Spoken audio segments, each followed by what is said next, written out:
Hello everyone, it is I, Mark S.W. Welcome back to my channel, and if you're new, do please subscribe and hit the notification bell. Some of you may remember last year I made HEXBUG house robots, Shunt and Dead Metal, little playmates for my HEXBUG Matilda. Because as you know, HEXBUG did some Robot Wars toys, but they only did house robot Matilda. They didn't do any of the competitors or any of the other house robots.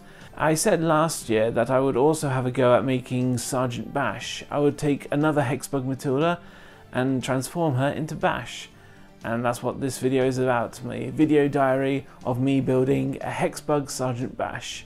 Obviously the flamethrower doesn't work, safety reasons of course, but I'm hoping to get the other weapons to work, the claw and the rear-mounted circular saw. So I hope you guys will enjoy this video diary. Okay, as you can see, I've removed the head and shell of Matilda, and I've also had a look at how it ticks. I've removed the flywheel and the connection for the signal receiver, so it's out of the way. What I'm going to do first, before I make the paper model, is to saw off the tusks, because they're quite big and they're getting in the way. So with them gone, it will be easier to build the replacement claw and the model shell. Okay, so I've done some paper models to get the shell of Bash correct. As you can see, I've only done the back. The front was a little bit tricky to do, but I've got an idea how to do the front. The idea is if I put some poles in place, so like one there, and maybe a third one at the bottom, and then repeat it on the other side, then I can just glue the panels onto place. And I've also done the rough template of the claw, because obviously it'll be a little bit more impressive. The idea is, if we get it up to there, when the little tongue is up, and then when it lowers it should go down about like that. Which means adding like an extra bit on the tongue to lift the claw. As you can see on the back, I've removed the flywheel from Matilda, and I'm just thinking maybe to replace it with one of the gear wheels, like a circular saw, or to keep the flywheel but make some adjustments to it, like for a start paint it yellow instead of pink. And this circle here, I'm thinking that's where the flamethrower goes, but one of the big problems is this bit here, that's the receiver that picks up the signals from the HEXBUG controller.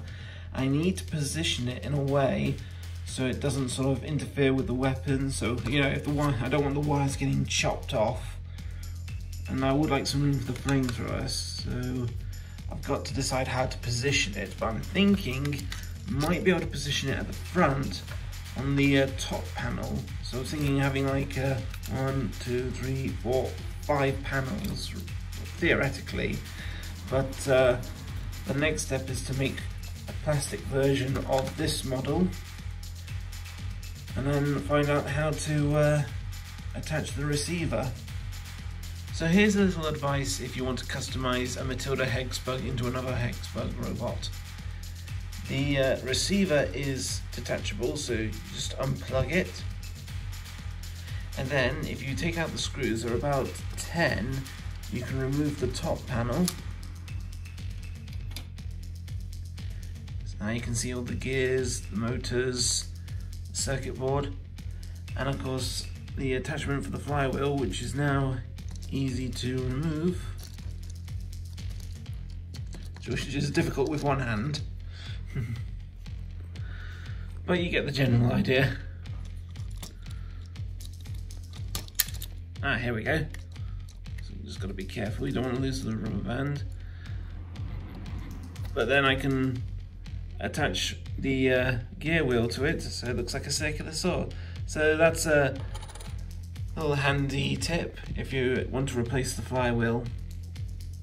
So as you can see, I've attached the mechanism and the gear together. I had to trim the mechanism down a little bit so it could fit. But what I'll do is I'll use some Milliput to join it together. I won't use super glue because there's a risk that I could glue the metal pole as well, and then it won't turn properly. Now I need 2 hands for this bit. attach motor together, and then there we go. So like I said, it's loose, but I'll join them together later. I took the wheels out just to make it easier, but now they can go back on.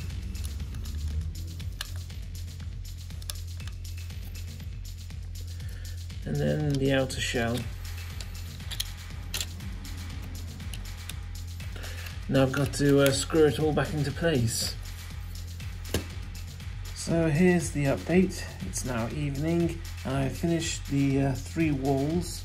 There's the front, the midsection, and the back where the saw will come out in its perfect fit. I've also done the top part where the flamethrower will stick out. Oops. Also in the middle wall, I've made a little cut to put the receiver through. The idea is that will attach to the top section of Bash. So the next thing I'll do is work on the jaw. Once I've got an idea of how big I want it, I can start building the panels that will go around the sides. Okay, so it's 11 in the evening and I've finished building the claw. Well, the top bit, of course. So the idea is it would attach something like this onto the little flap. And I might need to trim down the tongue just a little bit, so because it sort of has a snug fit, it needs to be a little bit loose, but in theory, that's the main active weapons almost sorted. So what I'll do is I'll glue the claw down, add a bit of milliput to make it more secure, and then I can work on doing the shell, the walls of the robot. So the update, I've attached the top claw to the lifting mechanism. I've superglued it and added some milliput so it should be able to hold on nice and tight. I've also attached the midsection of the main body and added some more milliput to the cutting disc. Now, for those of you who didn't see my last build diaries, milliput is like concrete for modelling, so it's nice and secure. So the next step, what I'll do now is work on the main body panels. So here's the updated front of Bash. As you can see, I've put a plastic pipe to hold the claw in the up position. And I've added the frame, so I know where to put the panels. Okay, this is what I've done with the antenna or receiver, if you like to call it.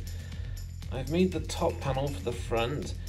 I made 2 big holes, one for the claw and one for the receiver. I've glued it on, so now it would attach to something like this.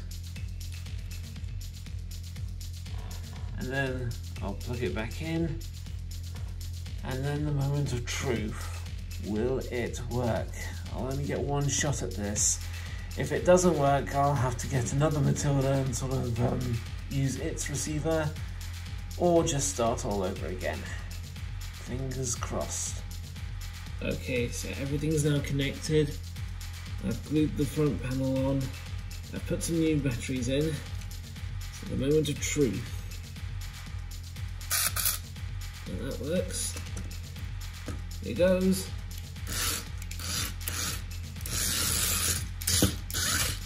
Yes! Works fine! And now for the weapons. Now I can't remember which button does what, so I'll try the right button first. Ah, that's the claw, and it works! Now the circular saw. 3, 2, 1.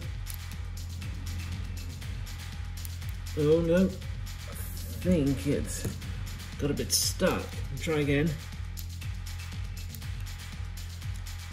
Yeah.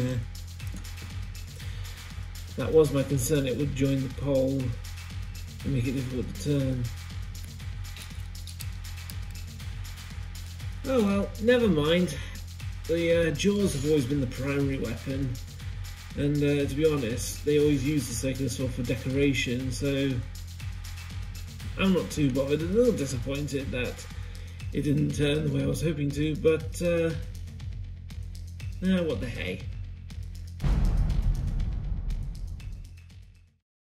Okay, I'm going to leave it there. Thanks for watching part 1, guys. Do come back next week to watch part 2. If you've enjoyed this video, you know what to do.